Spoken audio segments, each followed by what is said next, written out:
한국 사람들은 노래 부르기를 좋아합니다. 두세 사람이 모이면 장소가 어디든 함께 노래를 부를 수 있는 사람들이 우리들입니다. 관광버스 타고 가는데요, 그냥 타고 가지 않잖아요. 그 좁은 공간에서 소리소리 노래 부르고 춤추는 게 우리 한민족입니다. 한국의 노래방이 그렇게 많다고 합니다. 요새는 좀 수그러들었지만 한때는 50만 개가 전국에 있었다 그러니 엄청나게 많은 노래방 숫자입니다. 회사 끝나고요, 회사원들 가서 함께 부르기도 합니다. 주말에는 가족들과 함께 부르는 곳이 부르기도 합니다. 뭐 퇴폐적인 것도 있는가 보던데 대부분 건전한 것이 많다고 저는 그렇게 들었습니다.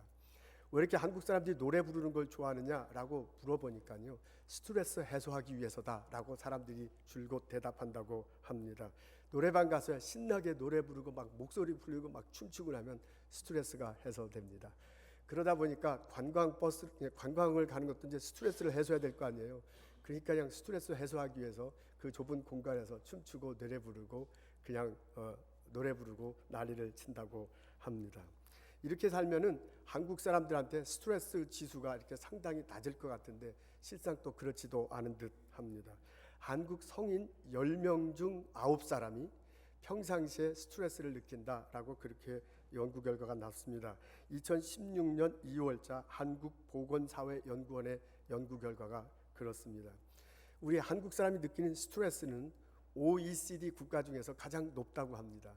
OECD 국가가요, 그 스트레스 느끼는 게 평균 한 78% 정도의 스트레스를 느낀데, 그 직장인들의 스트레스 느끼는 게 우리 한국 사람들은 87% 정도의 사람들이 스트레스를 느낀다고 합니다. 이게 스트레스 해소하려고요, 노래 부르고 춤추고 난리침에도 불구하고 OECD 국가 중에서 가장 스트레스가 높은 민족이라는 그런 불명예스러운 판정을 받고 있습니다. 미국에 살고 있는 우리들도 대동소이한 면이 있습니다. 저희들도 노래 부르는 것 참 좋아합니다. 그래서 두세 사람이 모여서 때할 때는 노래를 부르기도 합니다. 심지어 어떤 분들은 이제 성이 안 차가지고요, 한국에 와서 노래방 기계를 구입해 와서 지하대가 딱 설치해 놓고 부르시는 분도 있습니다. 근데 그 노래방 기계도 혼자 부르면 재미없잖아요. 다른 사람을 같이 불러야 이 속이 차니까 다른 사람 불러서 이제 같이 부릅니다. 저도 그래서 얼떨결에 이 미국에 30년 됐는데 노래방 기계 앞에서 노래를 몇 번 불러본 적이 있습니다.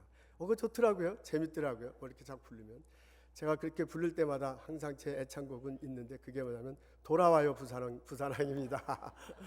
여러분 참고로 말씀드리자면 우리 집 사람이 고향이 부산입니다. 그래서 전 그 노래 아주 좋아합니다. 그래서 이제 다른 사람들도 같이 부르고 뭐 한창 웃고 떠들고 하는데요, 그러면 기분이 좋은 것 같아요. 이게 스트레스가 정말 해소되는 것 같기도 해요. 그 상황에 이제 친목도 되기도 합니다. 그리고 고향에 대한 향수도 어느 정도 가셔지는 것도 사실입니다. 그런데요, 우리가 그 노래방 기계 붙들고서 아무리 소리쳐 외쳐도요, 내 마음속 구석에 있는 무언가는 끌적지근한 것은 항상 있는 것을 볼 수 있습니다. 우리들은 여전히 스트레스 속에서 하루하루 살아가고 있는 모습입니다. 오늘 저희들은 시편 103편에 있는 말씀 읽습니다. 본문을 읽느라면요, 이 본문을 읽고 묵상하느라면 이 본문 속에 있는 시인이 우리들과 같은 모습을 가지고 있고 그러면서도 우리들과 다른 면이 있는 것을 알 수 있습니다. 오늘 이 본문을 읽고요, 곰곰이 이렇게 묵상하면 이 본문을 쓴 시인이 노래 부르기를 상당히 좋아한다고 느껴집니다. 그래서 살아가면서 흥얼흥얼 노래를 부르고 있다는 것을 알 수 있습니다. 그러면서요, 이 본문을 묵상하다 보면 이 사람은요, 우리처럼 노래를 부르기 좋아해서 노래를 부르는데 그 노래 속에는 깊이가 우리랑 다릅니다. 그런 노래를 부를 때요, 날마다 새로움을 느끼고 그 노래를 들으면서 독수리 날개쳐 올라가는 듯하다라고 그렇게 자신을 묘사하는 것을 볼 수 있습니다. 오늘 저희들이 시편 103편을 읽었는데요, 이것을 통째로 다 읽어보면 이 앞부분에는 자기 혼자 막 노래하는 그런 모습이 나오고요, 시편 103편 뒷부분, 우리가 다 읽지는 않았지만 뒷부분에 보면 다른 사람들도 나 이렇게 노래 부르니 같이 합시다, 중창합시다, 합창합시다 라고 요청하는 장면을 볼 수 있습니다. 1절과 2절에 보면 이렇습니다. 내 영혼아 여호와를 송축하라, 내 속에 있는 것들아 다 그 성호를 송축하라 라고 그렇게 말합니다. 그러면서요, 이렇게 자기가 막 노래를 한다 얘기하고요, 성경을 읽어나가는 우리들, 성경을 읽어나가는 여러분들도 노래에 참석하기를 제안합니다. 그래서 22절에 보면 이렇게 나옵니다. 주님께 지음받은 사람들아, 주님께서 통치하는 모든 곳에서 주님을 찬송하여라 라고 그렇게 말합니다. 하나님께 지음받은 여러분, 우리 다 같이 찬송합시다, 이렇게 초청을 해요. 그뿐만이 아닙니다. 20절에 읽어보면 하늘에 있는 천사들도 같이 찬양하자고 요청하는 장면을 볼 수 있습니다.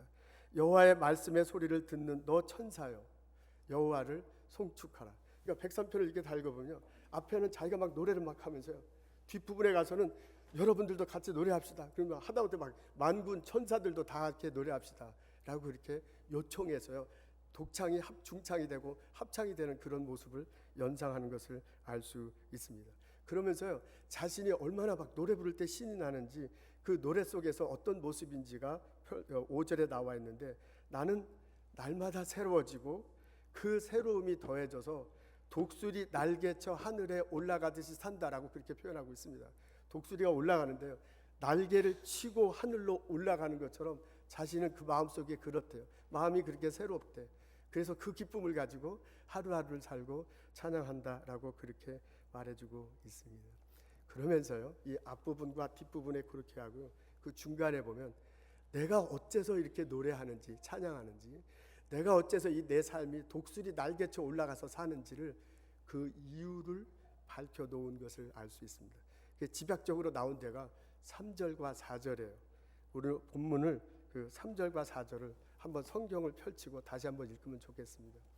여러분, 시편 103편 3절과 4절 5절 앞부분이에요.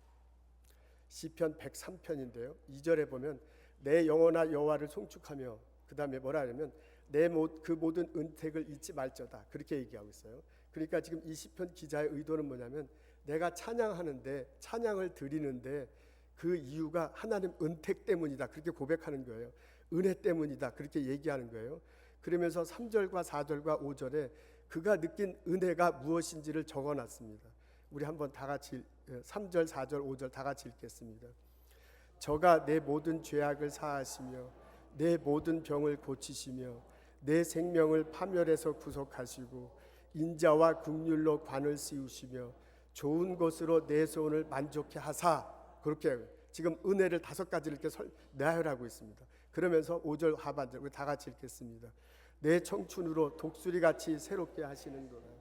너를 새롭게 해갖고요, 청춘이 다시 돌아온 것 같아. 계속 막 청춘, 이팔 청춘처럼 살아가는데, 그걸 새로 비유하자면 독수리 날개쳐 올라가는 것처럼 나는 새로워지고 살겠다라고 그렇게 말하고 있습니다. 이것을요, 우리는 지금 우리는 개역 개정으로 읽어서 그런데 세번역으로 읽어보면 좀 더 우리 현실에 맞게 이렇게 표현해왔습니다. 주님은 너의 모든 죄를 용서해 주시는 분, 모든 병을 고쳐주시는 분, 생명을 파멸해서 속량해 주시는 분, 사랑과 자비로 단장하여 주시는 분, 평생을 좋은 곳으로 흡족해 주시는 분, 그분의 은혜를 잊으면 안 된다. 그분의 은혜를 생각하면 내 청춘이 새로 돌아온다. 얼마나 새로 돌아오면 독수리 날개쳐 올라가는 것이 나를 살 수밖에 없고, 그래서 나는 찬양할 수밖에 없다 라고 지금 고백하는 소리를 들을 수 있습니다. 여러분, 3절과 4절, 5절 상반절에 나오는 이분이 느낀 하나님의 은혜, 지금 5가지를 얘기하고 있거든요. 이분이 느끼는 이 하나님의 은혜를 우리들 삶 속에 적용하고요, 내가 받은 은혜를 이렇게 서로 이렇게 비추어 보기 위해서는 이것을요, 강도에 따라서 우리가 느끼는 것에 따라서 이런 식으로 배열해 볼 수 있습니다. 우리가 이 시인이 말한 이 5가지 은혜를 곰곰이 생각해 볼 때 가장 먼저 우리 눈에 들어오는 것은, 우리 모든 사람들이 이게 평범하게 느끼는 것은요, 그 평생을 좋은 것으로 흡족히 채워주시는 분이라는 그런 구절입니다. 5절 상반절인데 이게 이제 세번역에 보면 이런 식으로 됐습니다. 평생을 좋은 것으로 흡족히 채워주신대. 하나님이 나를 흡족히 좋은 것으로 채워주시는데요, 그것을 흡족하게 풍족하게 채워주신대요. 그냥 조금 주시는 게 아니라 풍족하게 채워주신대. 근데 그것을 한 번 해주는 게 아니라 평생을 그렇게 해주신답니다. 그래서 이 구절을 읽다고 생각하면 이게 물질적인 축복을, 은혜를 우리들에게 주는 것이 연상됩니다. 그게 이제 느껴집니다. 그래서 이 시인이 하나님의 주신 은혜를 여러 가지로 표현했는데, 우리가 가장 우리가 일반적으로 느끼고 체험할 수 있는 이 물질적인 은혜를 노래하는 것을 볼 수 있습니다. 우리 모든 사람들도요, 하나님께서 평생 충만하게 나를 채워주시면 좋겠다, 물질적으로 그런 것을 기도하고요, 그런 것을 바라고 그런 것을 노래하며 살아가고 있습니다. 이런 분이다라고 그렇게 고백하고 있습니다.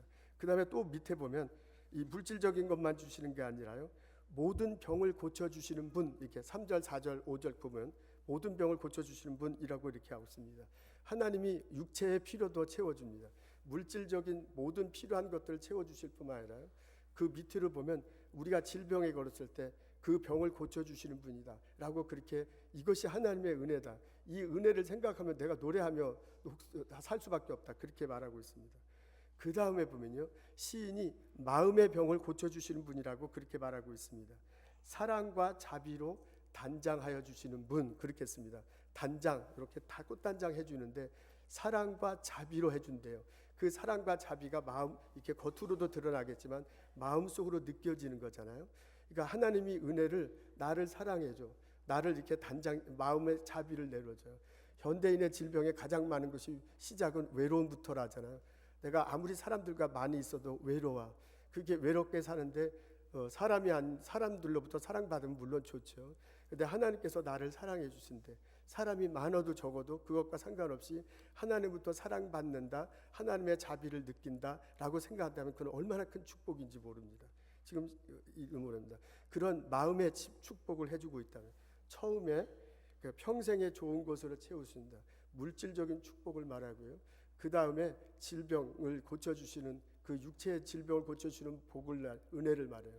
그 다음에 마음을 채워주시는 그런 은혜를 말합니다. 그러고 난 다음에 보면은 정신적인 어려움을 회복시켜주는 은혜를 말합니다.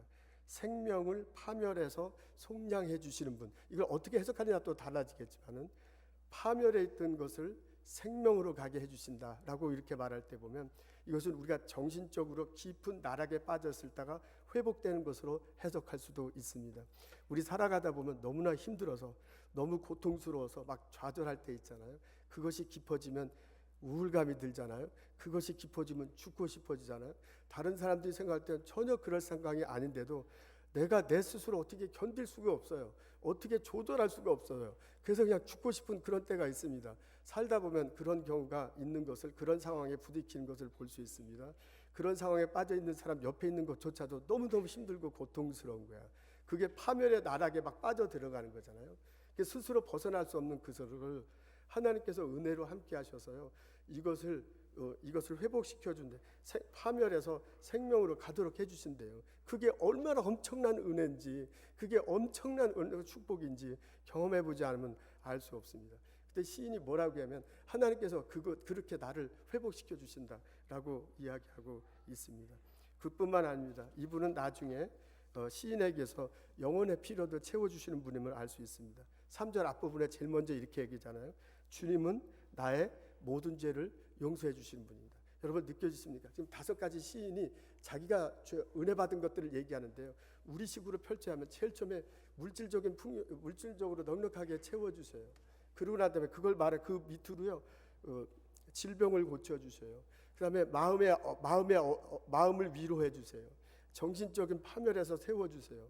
근데 그뿐만 아니라 가장 밑받은 거냐면 내 영혼의 죄를 용서해 주신다라고 그렇게 고백하고 있습니다. 이게 본인이 느낀 하나님의 은혜야. 하나님께 주신 축복이야. 그것을 고백하면서 하면, 이렇게 모든 것들을 채워주는데 내가 스트레스를 받을 수가 어디 있겠느냐. 이렇게 모든 것들을 풍족하게 채워주는데 내가 어떻게 새롭지 않겠습니까? 이렇게 넉넉하게 하나님께서 하는데 내가 어떻게 청춘이 다시 돌아오고요, 하늘을 나르는 독수리 같지 않겠느냐라고 그렇게 노래하고 있는 것을 알고 있습니다. 그러면서 내가 이런 은혜를 누렸기 때문에, 내가 이걸 체험했기 때문에 내가 이것을 고백할 수밖에 없고, 그래서 내가 노래할 수밖에 없고, 내가 이렇게 노래하니 여러분들도 나와 함께 노래합시다 라고 초청하는 소리를 들을 수 있습니다. 주님께 지음받은 사람들아, 주님께서 통치하는 모든 곳에서 주님을 찬송하여라. 아멘. 여러분, 이렇게 시인이요, 당신이 누린 은혜를 이렇게 열거하고요, 이것 때문에 나는 하나님을 찬양한다고 이렇게 말할 때 가만히 생각해 보면 우리의 모습이 떠오릅니다. 나의 모습이 떠오릅니다. 생각해 보면 우리들도요, 많은 사람들이 평생 좋은 것을 하나님은 평생 좋은 것으로 흡족히 채워주신다, 물질의 축복을 주신다, 물질의 은혜를 주신다라는 것을 우리 모두는 다 고백합니다. 그러니까 시인이 제일 먼저 말했던 것을 우리 모두도 다 그걸 고백해. 하나님께서는 물질의 은혜를 주시는 분이다. 그리고 우리는 그것을 놓고 기도해. 그리고 그것을 체험해. 그것 때문에 감사해. 그것 때문에 기도하고 감사하고요. 우리 모두는 거의 모두 다 이것을 체험합니다. 근데 그 다음 레벨에 들어가서요, 많은 사람들, 아까는 모든 사람들이지만 지금은 많은 사람들이 하나님의 병을 고쳐주시는 것을 체험합니다. 치료의 은혜, 하나님께서 병 고쳐주신다라는 것을 정말 체험한 분도 있고요, 그렇게 병 걸렸을 때 기도를 통해서 낫은 분도 있고요, 그렇다라고 하는 사람, 모든 사람들이 다는 아니지만 많은 분들이 그것을 체험합니다. 그 병 고침에 대해서 체험했기 때문에 하나님께 감사하며 기도합니다. 근데 그 다음 레벨로 들어가면 숫자가 점점 줄어듭니다. 어떤 사람들이 이 시인은요, 하나님께서 사랑과 자비로 나를 단장해 주신다, 마음속에 주시는 은혜를 경험했다고 그렇게 고백하잖아요.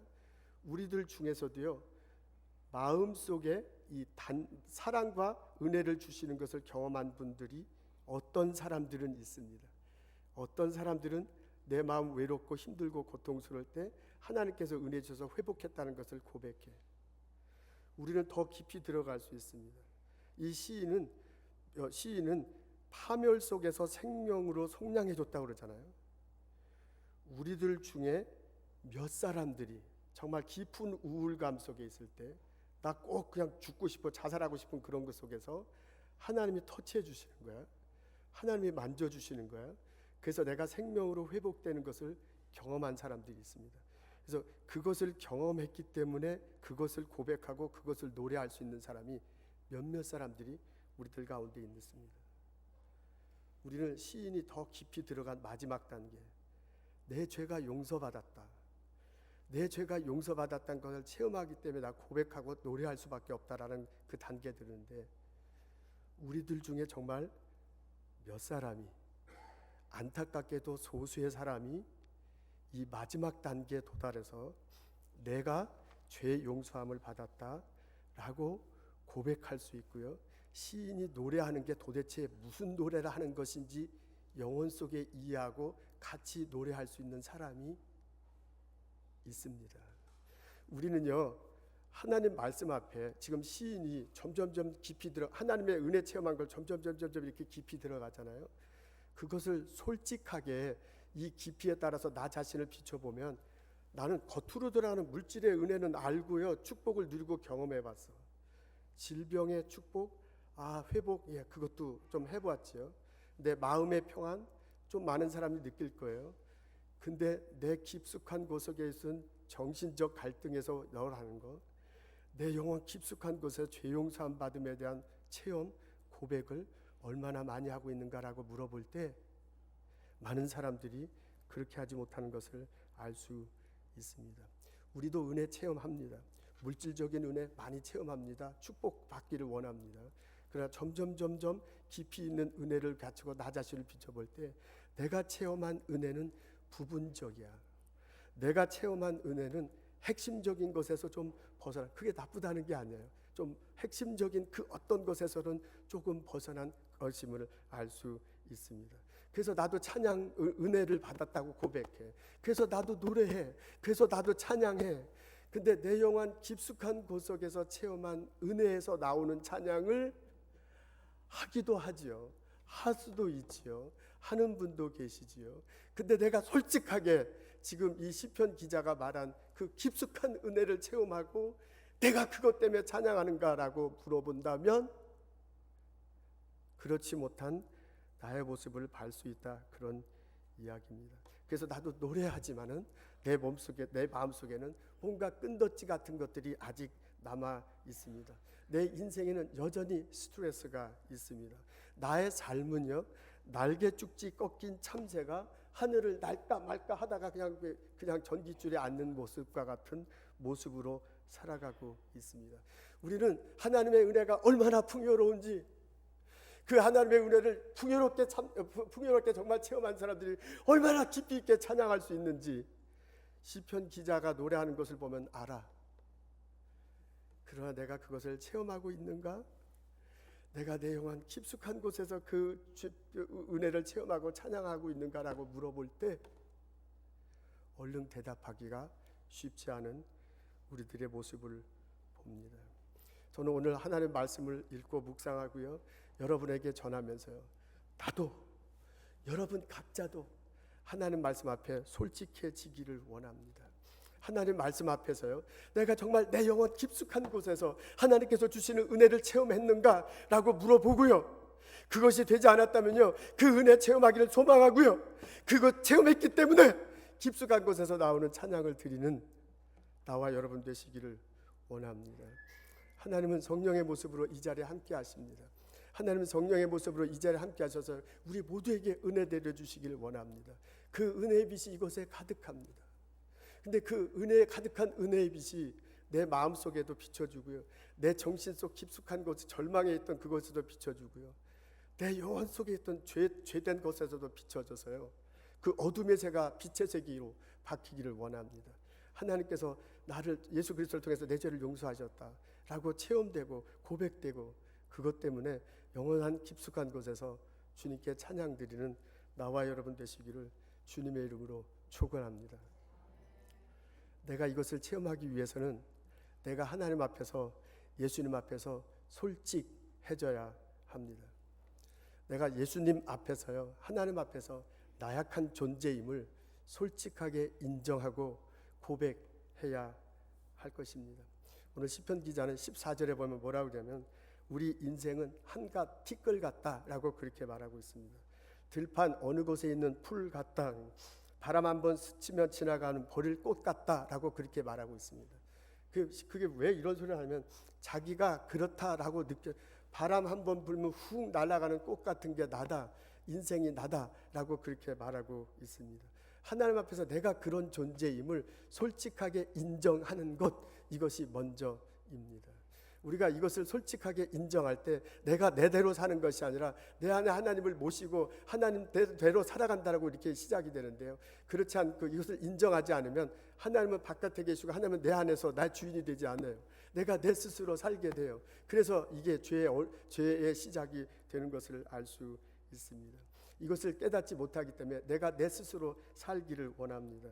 그래서요, 내가 가지려고 하고요, 내가 쓰려고 하고요, 내가 잘 되려고 합니다. 내 스스로. 그래서 남의 것을 빼앗고요, 남들과 모략하고요, 남들을 속이기도 하고 거짓말하기도 합니다. 필요에 의하면 저 사람을 왕따시킵니다. 필요에 의하면 저 사람을 죽이기까지 합니다. 내가 티끌 같은 인생임에도 불구하고 티끌 같은 인생이라는 걸 고백하지 않기 때문에 내가 어떻게든 잘 살아보고 스스로 물리쳐 보려고, 이겨보려고 합니다. 그러다 보니 나도 모르게 내 속에 있는 죄악이 시작되고요, 말과 행동에서 그렇게 죄된 것을 하는 것을, 죄된 모습으로 살게 되는 것을 알 수 있습니다. 오늘 시편 기자가 뭐라고 하냐면, 이런 우리의 죄된 모습을, 이렇게 죄스럽게 살아가는 죄의 모습으로 살아가고 죄의 품성으로 살아가는 것을 하나님께서 그냥 바로 그 시간에 정죄하지 않는데요, 그냥 그것을 사랑으로 받아들여 준다고 하십니다. 우리들이 끊임없이 죄를 짓고 있지만은 생길 때마다 바로 정죄하지 않습니다. 죄 짓는 모습을 그대로 보고 계시고 참고 계신다라고 그렇게 말합니다. 8절에 보면, 하나님은 자비롭고 은혜로우시며 노하기를 더디하시며 사랑이 그지없다 그랬습니다. 여기 보면 하나님은 자비롭다, 은혜롭다, 노하기를 더디한다, 사랑이 끝이 없다 그러는데요, 사랑한다, 은혜스럽다, 자비롭다 다 비슷비슷하잖아요. 근데 이 세 번째가 달라요. 노하기를 더디하신대요. 노하기를 더디하신다는 문장은 딱 하나야. 근데 그 다음엔 사랑이 나오고 그 앞에는 은혜가 나오고 자비가 나와요. 이게 뭘 말하는 거예요? 하나님이 우리 이 9절부터가 11절 보면 내가 죄를 지으면 당장 날벼락이 떨어져 갖고 나한테 결판 나고 이러지 않아요. 왜 하나님이 그렇게 하시냐? 노하기를 더디하시기 때문에 그렇대요. 왜 노하기를 더디하시냐? 하나님 성품이여 사랑스러우시기 때문에, 하나님 성품이 내게 은혜를 주시기 때문에, 하나님 성품이 내게 나에게 자비를 베풀어 주시기 때문에, 그렇기 때문에 노하기를 더디하신다면서요. 그러면서 더디하시면서 기다리고 계시는 거예요. 티끌만한 인생이라는 것을 알고 너의 죄된 모습이 뭔가를 보게 하고, 그리고 주님 앞에 돌아서기 위해서 그렇게 기다리신다고 이렇게 적혀져 있습니다. 하나님이 예수님을 통해서 우리들에게 구원의 길을 열어주십니다. 하나님이 예수님을 이 땅에 보내주셨잖아요. 그리고 십자가에 달려 돌아가시게 했잖아요. 그분의 피를 흘리를 돌게 하셨습니다. 그 피를 통해서 우리가 이제 우리가 그 예수님을 믿고요, 마음으로 예수님이 십자가 되시고 돌아가셨다는 것을 깨닫고요, 마음으로 믿고 입으로 시인할 때 이제 내 죄가 용서함을 받습니다. 내가 구원을 얻게 됩니다. 그리고 하나님의 은혜로 살아갈 수 있게 됩니다. 여러분, 하나님 앞에서요, 내가 죄인이다, 예수님 앞에서 내가 죄이다 라는 것을 깨닫는 것이 먼저입니다. 그리고 하나님께서 예수님을 보내주셨다, 그분이 피 흘리셨다, 피 흘리심을 통해서 우리의 죄가 용서된다고 그러잖아요. 그 아들 예수 그리스도의 피가 우리를 모든 죄에서 깨끗게 하실 것이잖아요. 하나님께서 예수의 피로 우리를 용서해 주신다요. 우리가 그분 앞에 나와서 죄를 자백하면 그 우리의 죄가 전가되잖아요. 그리고 예수님의 피 흘리심, 그 피 흘리심을 통해서 하나님이 우리를 용서해 주신다 말이에요. 예수님이 대속하신다고요. 우리의 죄를 용서해 주시고 하나님께서 우리를 의롭다 해 주신다. 칭의가 일어나는 것입니다. 예수님 때문에, 예수님이 우리의 죄가 전가되고 그분을 통해서 대속하고 그분을 해서 우리가 의롭다 칭함을 받게 되는 것입니다. 하나님 앞에 서서요, 내가 죄인임을 깨달으십시오. 하나님 앞에 서서요, 내가 죄인임을 고백하십시오. 내가 내 마음의 주인이 돼서요, 내가 살려고 했던 그 모습을 분명히 깨닫고 회개하십시오. 그리고 내가 말하고 행동함을 통해서 하나님 앞에 죄 지었음을 분명히 고백하십시오. 용서를 구하십시오. 그러면 어느 순간 하나님께서 나를 용서해 주셨음을 깨달아집니다. 어느 순간 하나님이 나와 함께 하심을 느껴집니다. 근데 이것이요, 그냥 느낌으로 스르르 달아올 수도 있고요, 이것이 깨달음으로 그냥 어느 순간 올 수도 있고요, 자기도 모르게 이렇게 올 수도 있고요, 아니면 다른 현상들과 함께 동반해서 내가 느껴졌구나, 깨달아졌구나 라고 알게 되면서 고백되기도 합니다. 사람마다 다르기 때문에 어떻게 말할 수는 참 없습니다. 근데 내가 분명히 내 죄를 나열하고요, 예수 그리스도의 십자가 피로 용서해달라고 구할 때 하나님께서 그 구함을 받으시고 회개를 받으시고 용서해 준다는 것을 알 수 있습니다. 이런 체험이 우리들 모두에게 일어나기를 주님의 이름으로 축원합니다.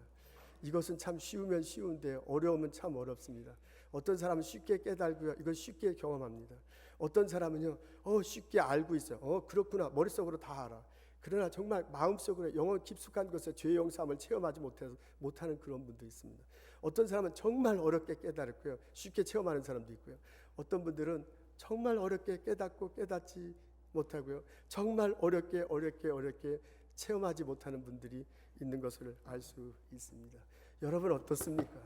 이런 고백, 이 피의 복음, 예수 그리스도의 보혈의 피로 내 죄가 용서함 받았다, 그것이 하나님께서 주시는 가장 큰 은혜다, 이런 말 부담스럽지 않습니까? 이런 말 이렇게 쫙 나열해서 듣는 것조차도 좀 생소하지 않습니까? 이게 우리 복음의 가장 큰 핵심인데, 이것 때문에 예수님이 이 땅에 오셨는데, 이것에 대한 분명한 나의 분명히 이 말씀 앞에 나 자체를 들여놓고, 이것에 대해 분명히 내가 정돈되고, 이것에 대해서 분명히 내가 회개하고, 이것에 대해서 분명히 하나님께서 내 죄를 용서하셨음을 고백하고 체험하며 살아가는 나와 여러분 되시기를 주님의 이름으로 축원합니다. 여러분 갈망함이 필요합니다. 여러분 목마름이 필요합니다. 여러분 안타까움이 필요합니다. 이것이 복음의 핵심이라면, 이것이 우리가 누릴 수 있는 은혜 중에 가장 깊숙한 것이고 가장 소중한 것이라면, 이것을 체험하게 해달라고 기도하고, 이것에 대해서 목마라하고, 이것에 대해서 안타까워하고, 그것을 놓고 붙들면서 기도하고 하나님 앞에 나아가는 나와 여러분이 됐으면 좋겠습니다. 어느 순간 주님께서 나를 사랑하시고, 어느 순간 주님께서 내가 용서하시고 나를 새롭게 하신다는 것을 체험하는 순간이 올 것입니다. 이 체험이 있기를, 이 고백이 있기를, 이 찬양이 있기를 주님의 이름으로 축원합니다. 여러분, 우리 한국 사람들은 이 내면 깊숙한 곳에 체면이 일어나 이렇게 체험이 일어나야, 그래야 솔직하게 마음도 좀 깨끗하고 행동할 수 있습니다.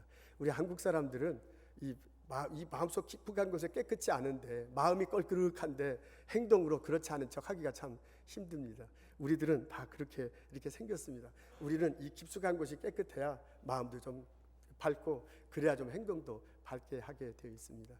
2007년도에 울산에서 커뮤니케이션에 관한 국제 컨퍼런스가 열렸습니다. 그때 제가 거기에 참석했는데, 그때 당시에 세인폴 신학교라고 있어요.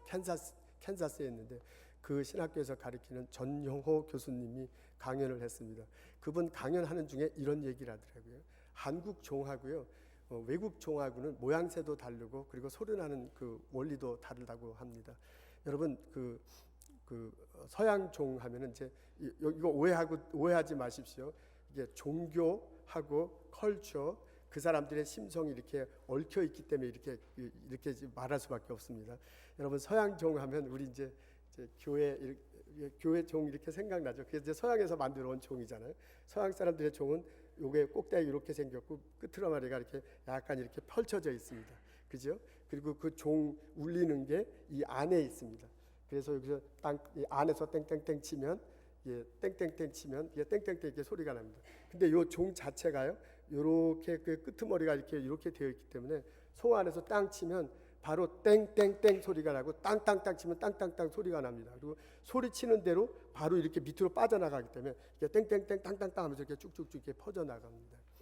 근데 한국 사람들이 만든 종은 이렇지 않습니다. 여러분, 이제 생각나시죠? 한국 종들은 이렇게 좀 길쭉하게 생겨 있고요, 통이 좀 가운데가 이렇게 좀 크고 안으로 이렇게 좀 옵혀져 있습니다.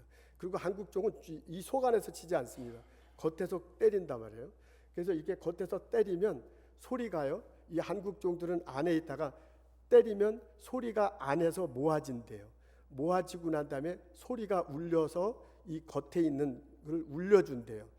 울려줘서 소리가 이렇게 퍼져나가는 거야. 그래서 한국 종들은 때리면 속 안에서 한번 돌고 울리기 때문에 쿵 하는 이게 소리가 나요. 근데 서양 종들은 속에서 때리기 때문에 땅땅땅땅땅 하면 이렇게 퍼져나가고요, 한국 종들은 쿵 하는 소리가 나는 겁니다. 제가 그 소리를 듣고서요, 그래, 그게 꼭 한국 사람들의 심성하고 똑같이 생겼다라고 그렇게 생각을 했습니다. 여러분, 왜 우리 한국 사람들이 왜 종을 그렇게 만들었겠습니까? 자기네들이 그렇게 생겼기 때문에 그런 거야. 이게 자기네들이 속에서 딱 울려 나와야지 이게 속이 시원한 거예요. 그래서 속에서부터 깊은 소리가 웅 하고 울리지 않으면 이게 그냥 자기 직성에 맞지 않는 거예요. 그래서 너무 안 되니까, 그 깊은 소리가 안 되니까 자식을 어떻게 했다 그런 예와 그런 민화도 있을 정도잖아요. 울리는 깊은 소리가 나야 우리는 직성에 풀립니다. 그래서요, 이 회의를 해봐도 알아요. 미국 사람들은 회의를 하고 나서 결정을 하잖아요. 그럼 자기 마음에 안 들어도 이게 다 결정한 거기 때문에 결정했으니까 할 수 없이 따라. 근데 우리 한국 사람들은 결정은 다 같이 해놓고 자기 마음에 안 드니까 결정 안 한 대로 안 해요.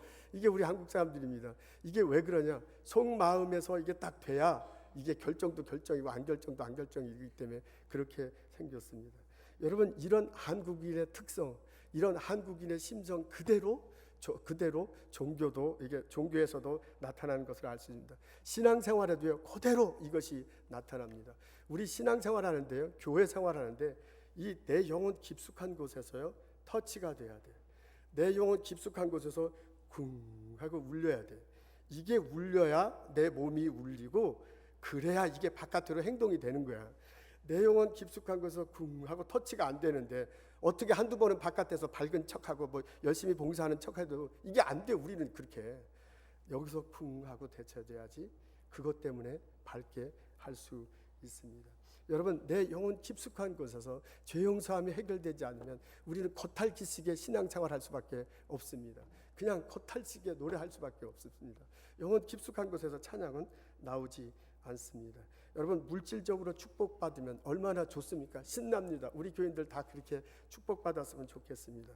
그래서 그것 때문에 신나게 찬양했으면 좋겠습니다. 근데 그것만으로는 부족합니다. 여러분 병 나서 가지고요 얼마나 감사해요. 그래서 그 감사한 것 때문에 찬양하고 열심히 봉사하고 신앙생활하면 얼마나 좋습니까? 그런 일이 일어나기를 축복하고 선포합니다. 근데 그것만으로는 부족합니다. 여러분 내 마음에 사랑으로 가득 차. 외롭고 힘든데 이 보스턴에서 이민 1세로 살아가는데 얼마나 외롭고 힘들어. 이 내 마음을 위로해주고 사랑으로 넘치면 얼마나 감사해요. 그것 때문에 감사하고 기쁘고 찬양할 수 있습니다. 근데 그것만으로는 부족합니다. 여러분 내가 살아가면서 깊은 정신적인 나락에 빠질 수가 있습니다. 그때 하나님께서 터치해줘서 그 우울감에서 회복시켜줘. 얼마나 감사해요. 그것 때문에 하나님께 찬양 드리고요. 그것 때문에 기쁨으로 살아갈 수 있습니다. 근데 그것만으로는 부족합니다. 내가 왜 정말 예수 앞에 서느냐, 내가 왜 정말 기독교인이라는 소리를 듣느냐라고 말한 다음은요, 내가 예수 그리스도의 보혈의 피로 죄의 용서함 받았다. 내 영원 깊숙한 곳에서 하는 예수님께서 용서함 받았다라는 그런 분명한 체험, 그런 분명한 고백, 그것이 우리들에게 있어야 합니다. 내 영혼 깊숙한 곳에 그 체험이 있을 때 그것을 붙들고서 우리가 찬양하면서 살아갈 수 있을 것입니다. 이렇게 내 영혼 깊숙한 곳에 죄 용서함의 고백이 있을 때 그것 때문에 내 정신적 방황도 새로워지는 것을 느낄 것이고 내 마음도 사랑으로 가득 찬 것을 느낄 것이고 그러다 보면 질병도 고쳐질 것이고 그러다 보면 또한 물질의 축복도 허락하실 것입니다. 근데 혹시 물질의 축복이 없더라도, 혹시 질병이 낫지 않더라도, 혹시 내 마음이 그렇게 밝지 않더라도, 혹시 내가 어둠 속에 여전히 있을지라도 내 영혼 속에서 죄 용서함에 대한 분명한 은혜와 체험이 있다면 그것을 붙들고 그것 때문에 예수 그리스도의 피 흘리심 때문에 우리는 신앙생활할 수 있습니다. 그것 때문에 내 영혼이 날마다 청춘 같아져. 그것 때문에 내가 독수리 날개치며 올라가듯 신앙생활할 수 있습니다. 이 깨달음이 있기를 선포합니다. 이 체험이 여러분 각자의 삶에 있기를 주님의 이름으로 축복합니다. 내 영혼의 깊은 곳에 맑은 가락이 울려나네, 그런 찬송가 있습니다. 여러분 그 가사를 잘 생각하세요. 내 영혼의 그 깊은 데서 맑은 가락이 울려나네. 이게 맑은 가락이 어디서 나오냐면 내 영혼 그 깊은 데서 나온대요. 맑은 가락이 목소리에서 나오는 게 아니에요. 맑은 가락이 박자와 음정에서 나오는 거예요. 내 영혼의 그 깊은 데서 맑은 가락이 흘러나네 그러잖아요. 하늘 곡조가 언제나 흘러나와. 하늘 곡조가요 영혼 깊숙에서 흘러나온대. 내 영혼을 고이 싸네. 이거 보세요. 한국종하고 똑같아. 영혼 깊숙한 곳에서 맑은 고락이 흘러나서요, 영혼이 바깥에 있는 게 아니잖아. 영혼이 내 안에 있는 거잖아. 맑은 가락이 흘러나서 내 영혼을 이렇게 덮은대요. 여러분 한국 종 생각해 보세요. 땅 치면 안에서 소리가 나서 속에서 울린다잖아요. 속으로 울려. 내 영혼 깊숙한 곳에서 맑은 가락이 나서 내 영혼을 울리는 거야. 하늘 곡조가 그런 데잖아요. 그러면서 뭐라 하면 평화 하늘 위에서 내려온대. 그 사랑의 물결이 영원토록. 근데 내 영혼 깊숙한 곳에서 나오는 이 소리가 내가 만든 게 아니고요, 하늘에서 내려오는 거예요. 하늘에서 내려온 것이 내 영혼 깊숙한 곳을 터치하고 그것이 울려가지고 나를 이렇게 덮고서 나를 새롭게 하는 것을 알 수 있습니다. 영혼 깊숙한 곳에 하나님께서 죄 용서하심의 은혜를 체험하며 살아갈 수 있는 나와 여러분 되시기를 주님의 이름으로 소원합니다. 이 체험이 있기를, 이 고백이 있기를, 이 고백 때문에 날마다 하나님을 찬양해. 이 고백이 있어서 내가 성가대에 참석해. 이 고백이 있어서 내가 찬양팀에 조인해. 이 고백 때문에 내가 다 함께 찬양하며 살아가는 나와 여러분 되시기를 주님의 이름으로 축원합니다.